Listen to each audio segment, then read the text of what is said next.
we have an amazing return guest by popular demand because she is fantastic. Monifa Bandele of Moms Rising.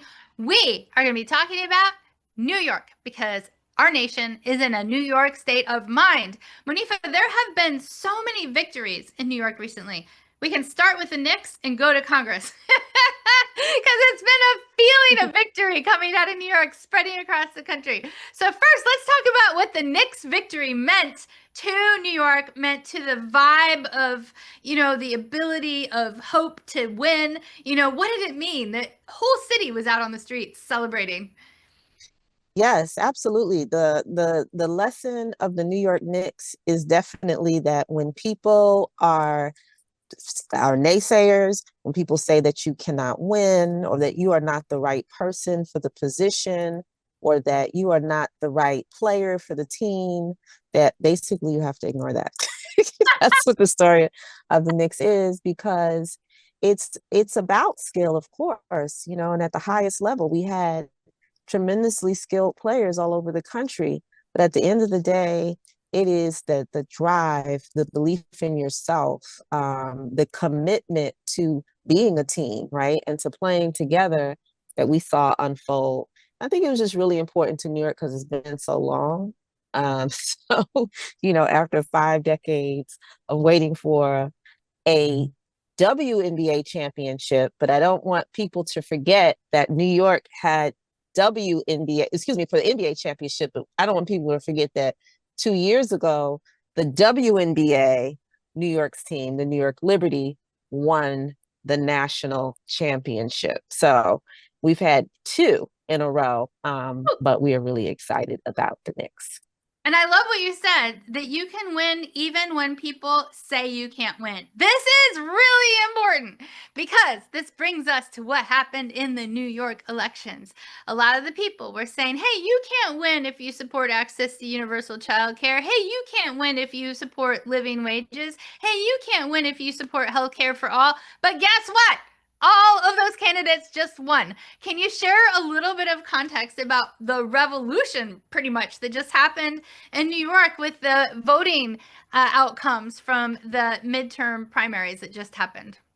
Absolutely. One of the things that people may have seen during the finals and the playoffs is that in stadiums all over the country where the Knicks were playing other teams, half the stadium were rooting for the Knicks, and it was very confusing to people watching. And that's because a lot of New Yorkers who love their home, who love where they were born, can no longer afford to live in New York. So when you're watching the game in Atlanta or in Cleveland or San Antonio, people are like, who are all these New Yorkers in there?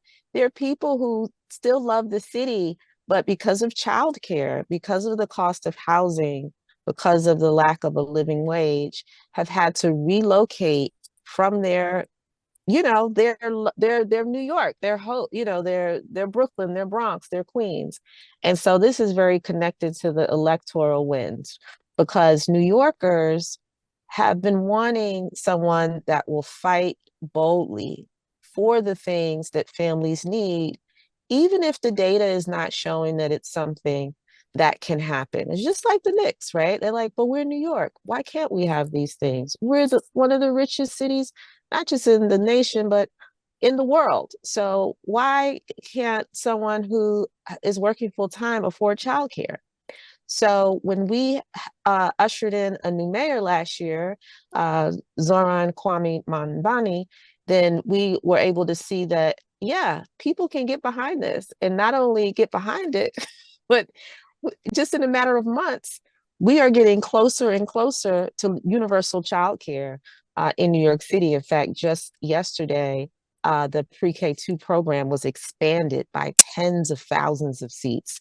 So this is a really exciting time in New York City. And so that very same mayor endorsed several folks who are running for Congress who carry that same vision of universal childcare, of universal health care, affordable housing and living wage, just like basic things.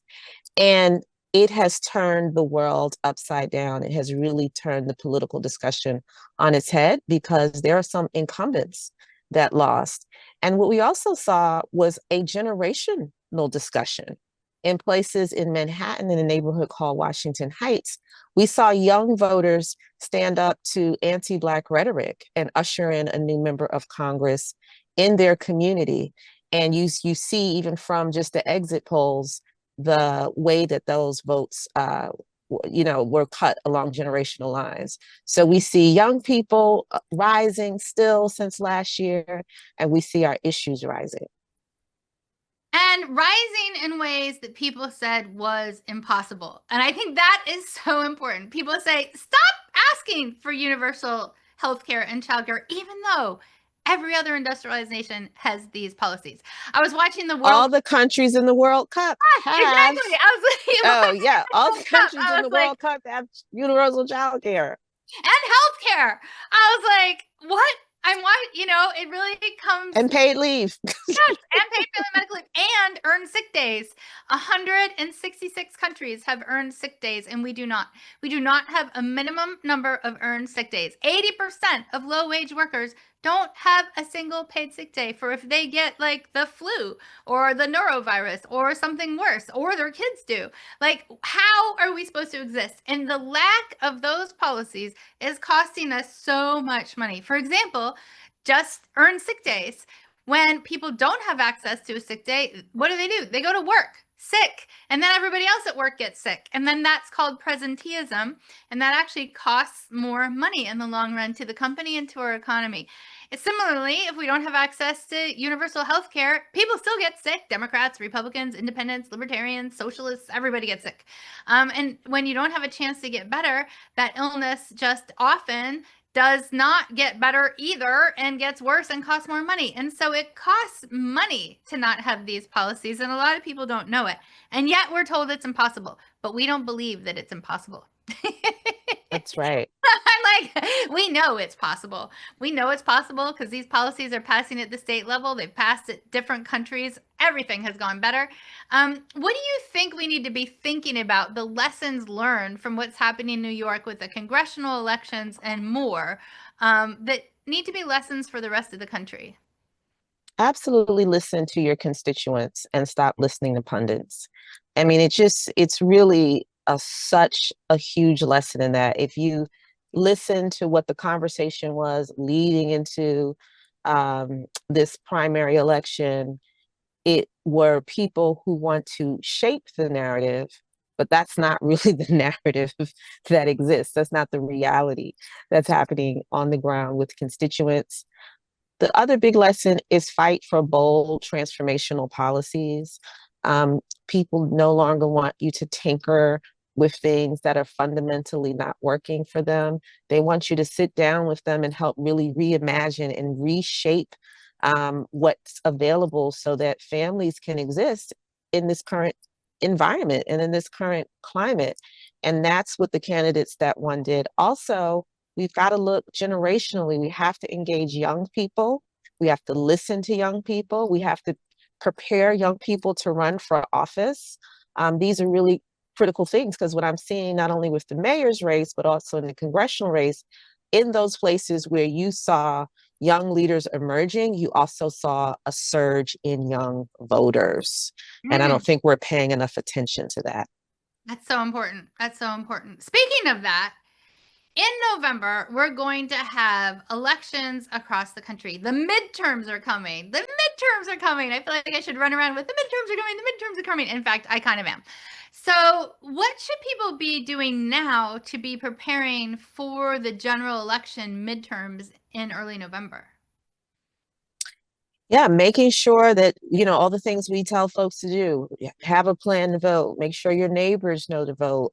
In many places, like the city I live in, it's kind of like the primaries are the general elections, but no, you still have to get out and vote again in November. So definitely we have to do a ton of voter education, especially because we have a lot of new voters, right? We had a surge in young voters last year, and now we have a surge in young voters this year. And we're going to need to put out information so that folks know, no, there's a general coming, and here is what is at stake there, even though some of the people in New York that run the primaries are uncontested, we still have a lot of races that are. So that's what we really need to do, and to continue to share your stories and to push. Don't just push the people who you think are against you. We also have to push the people who've been our champions, but they're not keeping their foot on the gas and they're not getting off the bench with the energy that we need them to have. And that's what we have to do moving forward. Yeah, I mean, 100%. Don't give up on democracy. I'm really thinking about July 4th and the dream of striving toward a more perfect union, because we certainly aren't perfect yet, but of liberty and justice for all. And that we want candidates who reflect and respect us. And it's going to take all of us voting and voting against a lot of voter intimidation, voter suppression.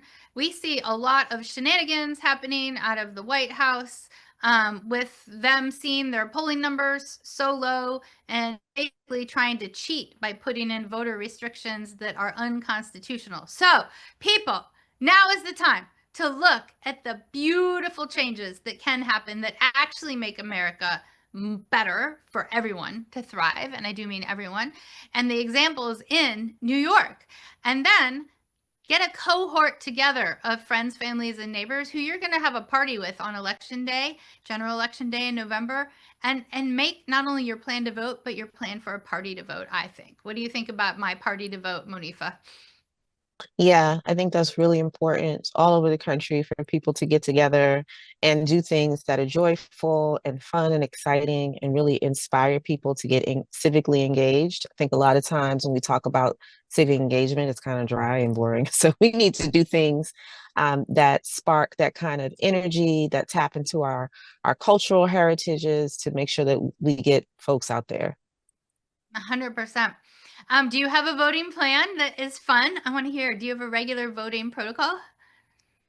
You know, I think I'm going to listen to some of the young people around me and see what they have planned. I know that there's people are going to be listening and watching debates, and sharing their ideas and discussing them and then going voting. So I'm really looking forward, looking forward to the midterm elections. Also, between now and then, really getting engaged around immigration. Just had a horrible decision on the support around TPS for Haiti, and in places like New York and in Miami, we're really going to have to pay close attention to protecting our Haitian neighbors 150%. The U.S. Supreme Court, which is stacked in by mind. yes, agree. Yes. The Supreme Court is right now stacked by MAGA supporters and really violating the intention of many laws itself, which is a sad moment in our nation's history. So I agree with you 150%. As always, Monifa, thank you so much for being on. Thanks for all you do.